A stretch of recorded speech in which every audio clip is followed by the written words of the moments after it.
In the heart of the South Deanery, a vibrant tapestry of people come together. Each one, a unique thread woven into the fabric of the Roncalli High School community. Join us as we explore the stories, the passions,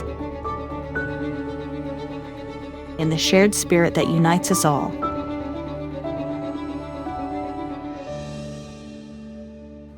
Greetings to all in the Roncalli family, and thanks for joining us for this month's Together We Serve video series as we continue to recognize, thank, and pay tribute to our South Deanery pastors. Our intent will be to feature each of the pastors from the 14 Catholic parishes that make up the South Deanery of the Archdiocese of Indianapolis. It's a very small way by which we can express our deep appreciation for all they do in shepherding each of their respective parishes and for their support of Roncalli High School.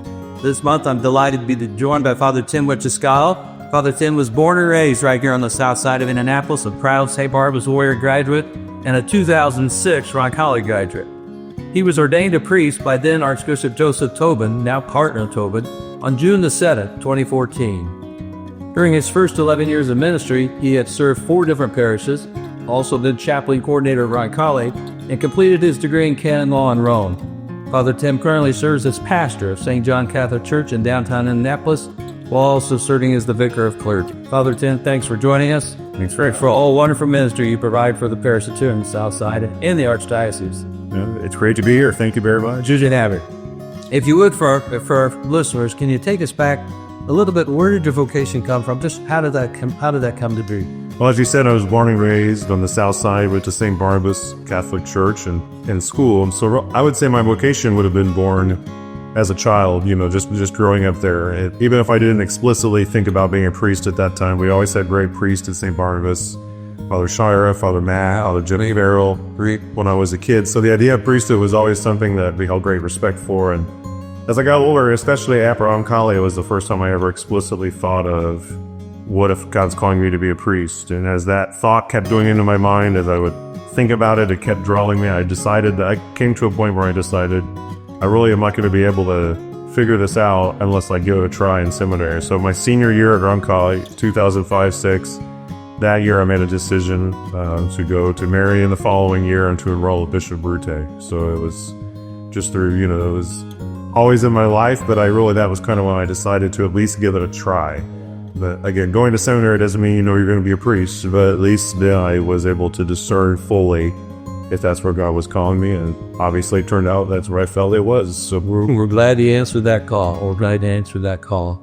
Were there any specific priests or other people that really helped nurture your service along the way? So as I said, growing up, the pastors of St. Barnabas, I was a little young for Father Shire. I didn't know them well. But Father Joseph McNally, Father Mac, we called him, and then his successor, Father Jim Farrell, were 2 great priests and very involved in the community, and all the kids, they come over to the school all the time. And so sort of just getting to know them and seeing how joyful they were and how, and what they did was something I found very attractive. As I got older in high school, there was a youth group in the South Side, and a priest that was the associate at the time of Our Lady of the Greenwood, Father Jonathan Meyer, would have events and discernment events for kind of the whole deanery as a part of that. And that too, I would say, looking back, was pretty influential in my decision. So we've been blessed in the South Deanery with a lot of good priests over the years. So there's more than one, but those 3 especially, Father Mac, Father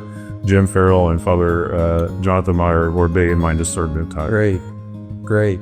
Let's go back to that big day, June 7th, 2014, a wonderful day of ordination. Is there anything that specifically stands out in your mind as being special? I remember that day very well. I suspect it's a little bit like a wedding day where there's so much build up. The ceremony itself, is kind of a blur, but 2 things that stuck out. One, on the way to the cathedral, I was riding into my parents, so I didn't have to, they were just going to drop me off. And there was a marathon happening downtown. So my first thought was I'm going to be late to my ordination, as we almost didn't make it through. Thankfully, my dad swerved around and found a gap. But the moment, of all the things in the ordination mass, for me, the biggest moment was, if you've ever been to one, there's a part where those who are to be ordained lay down flat, face down on the ground. They call it the prostration. And then the Archbishop Tobin knelt, and then the entire congregation chanted the Litany of the Saints. The idea is all these prayers for these men that were fighting of us to be ordained.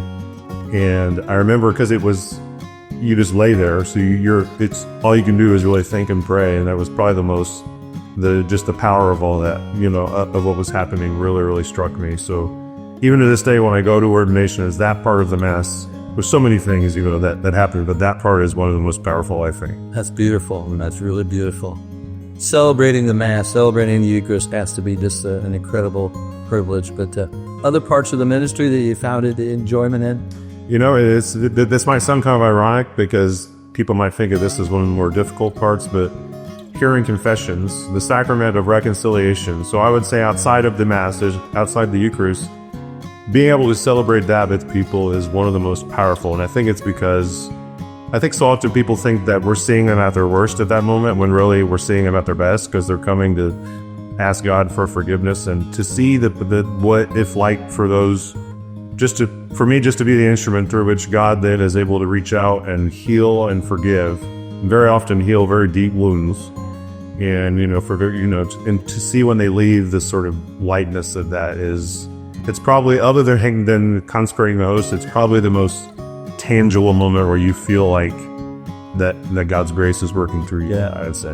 Beautiful. Through that, Which is obviously the symbol of the sacrament, obviously. Exactly, yeah. Beautiful.